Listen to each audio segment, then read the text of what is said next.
Kuyimba we kwawedde. Omwami yasitudde ssente zonna adduse nazo Sayima omunene w'ekibuga. Bamuyise ne boogerako naye mu mutima mulungi. Abatusinga bonna betwazze nabo kuba twazze n'abayimbi n'abantu bangi. Amugaawo omwana ssente 5 teweerabisa.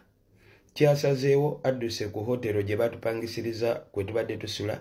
Kati adduse atuleseewo yeeyongeddeyo agenze ku A few moments later. Jajja mapesa. Omujozi guguno oguliko ogwaseno. Chenjingiro muhendi mwenyini munda muchenjingiro mu Arsenal ku Emirates Stadium muhendi.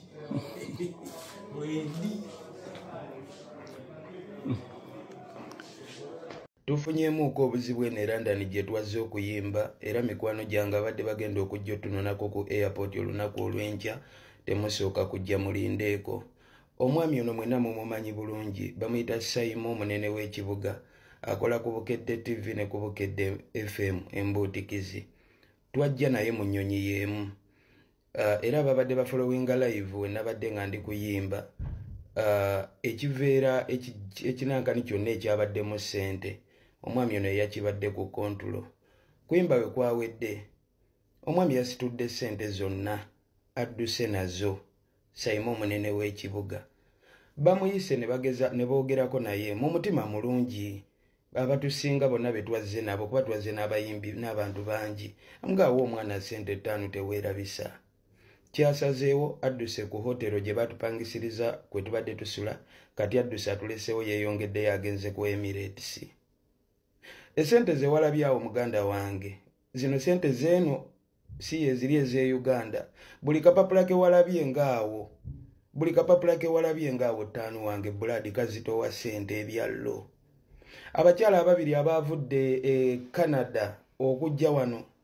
Mami omu yampadde $, ezize nga ziri mu $5. Owokubiri nampadde $6.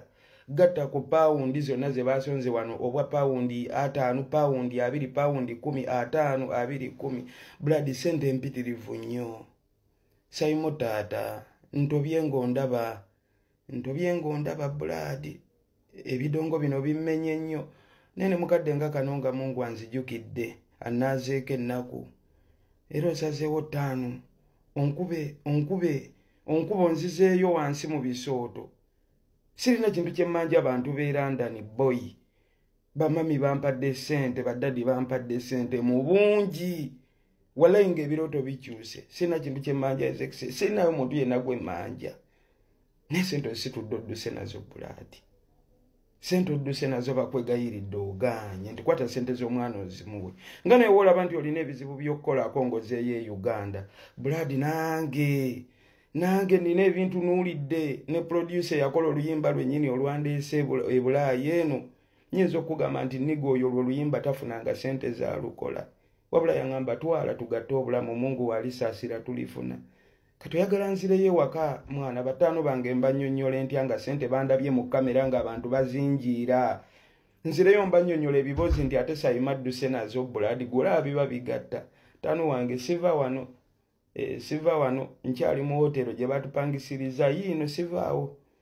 Ate kyonna expenses.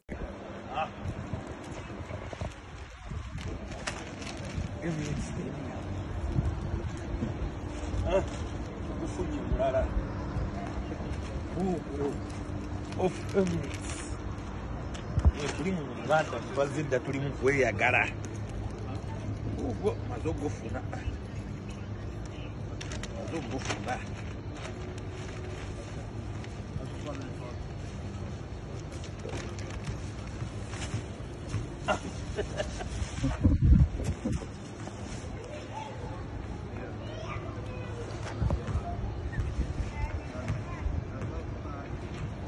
Tuli wano tukufunye kakati simanyi bajajja mapesa omujozi guguno oguliko ogwaseno.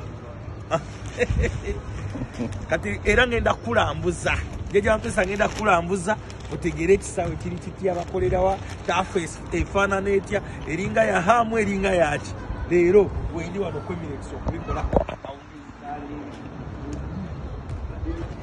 webayingira awo aba wali zi statue ziri zi statue ziri kati buno bwatu buno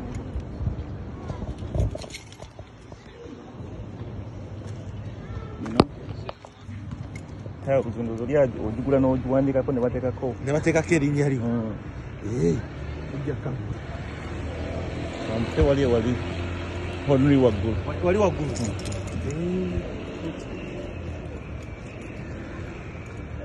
musajja bwakola kati gali ziri zonna gundi Emirates gundi apartments oba osulamu omwo okusasula kwa bwereere oyingira bwereere Emirates Stadium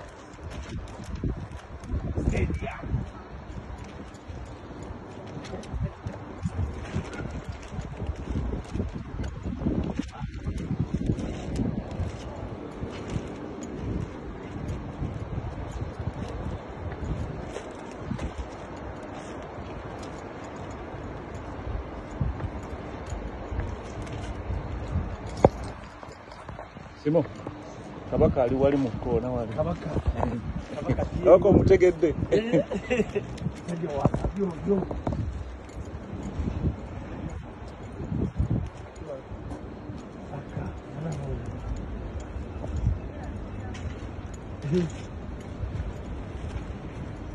Thierry Henry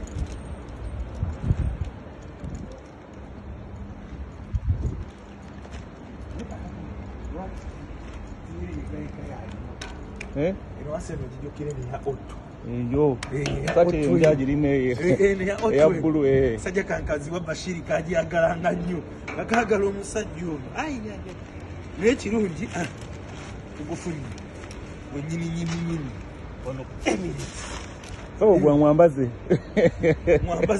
gwambazeemu omusajja wange omujozi agwambaddemu ogwange gwamana kyenjingira omumwendi mwenyini munda mukyenjingira omu ya Arsenal ku Emirates Stadium mwendi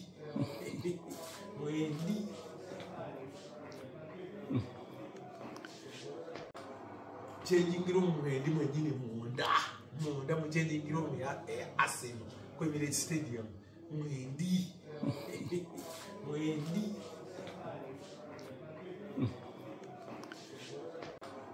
kyenjingira omumwendi mwenyini munda mukyenjingira omu ya Arsenal ku Emirates Stadium mwendi